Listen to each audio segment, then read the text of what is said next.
Following the tumultuous Finnish Civil War, Marshal Mannerheim, a key figure in the Finnish victory of the Whites, resigned as commander-in-chief, kind of expressing his disapproval of the German influence within the Finnish Army.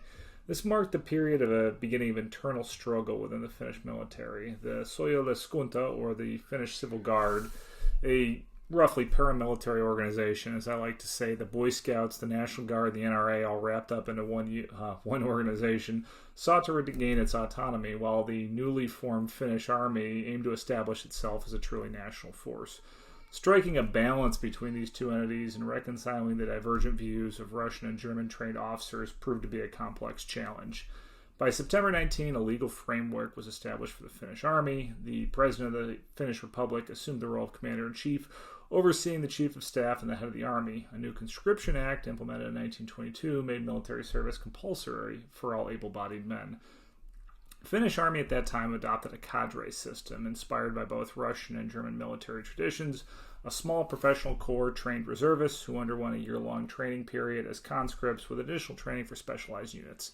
This system aimed to rapidly mobilize a large force in the case of a threat. Mobilization planning was a critical aspect of Finnish military strategy. The country's vast territory and sparse population necessitated an efficient mobilization. The Finnish Army divided the country into military districts and established a cadre system for those wartime units that they would form. Throughout the 1920s, Finnish Army focused on basic infantry training, emphasizing discipline, marksmanship, physical fitness, and small unit tactics, tailored to Finnish conditions. As the number of trained reservists grew, the planned size of the mobilized army increased steadily. However, the Army faced some significant challenges, including limited funding and a shortage of equipment. Balancing the demands of training, equipping, and maintaining a growing force was always going to be a constant struggle.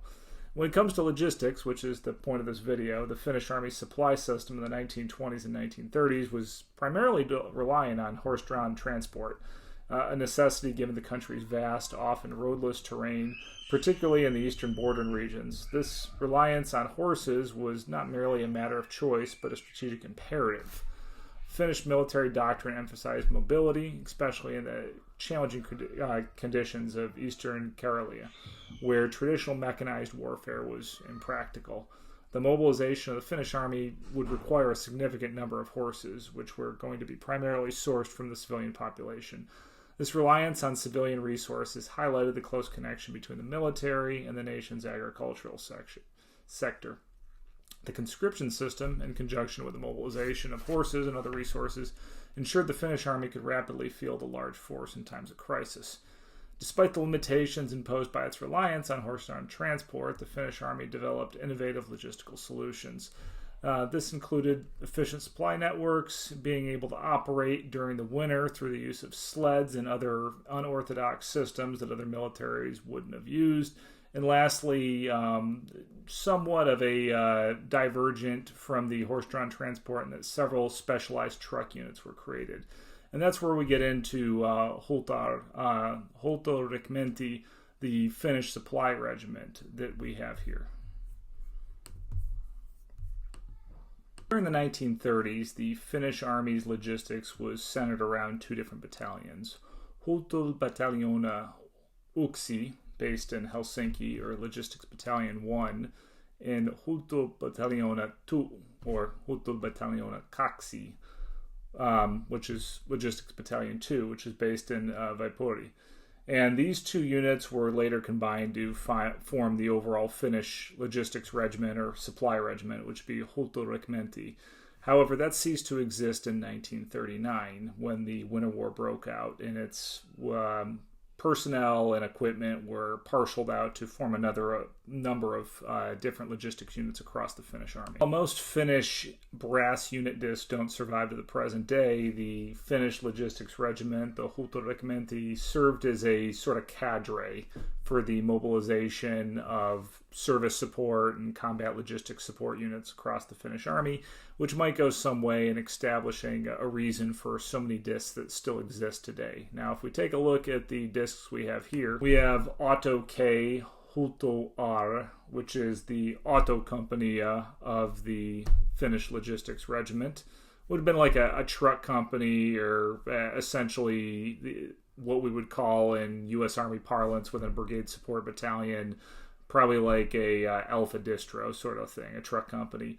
We have La Quinta Compagnia, HuoltoR, which would be the medical company of the Finnish Logistics Regiment, which in U.S. Army parlance would be like Charlie Med within the Brigade Support Battalion. Charlie Medical Company, essentially a unit where a lot of your medical, your Role 3 surgical team, those sort of facilities would be based.